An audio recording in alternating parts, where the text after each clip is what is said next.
దయచేసి మా ఛానల్ని సబ్స్క్రైబ్ చేయండి, అలాగే లైక్ చేయండి.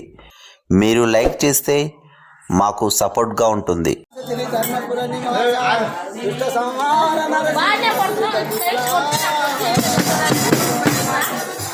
ఎవరు దగ్గర ఎవరు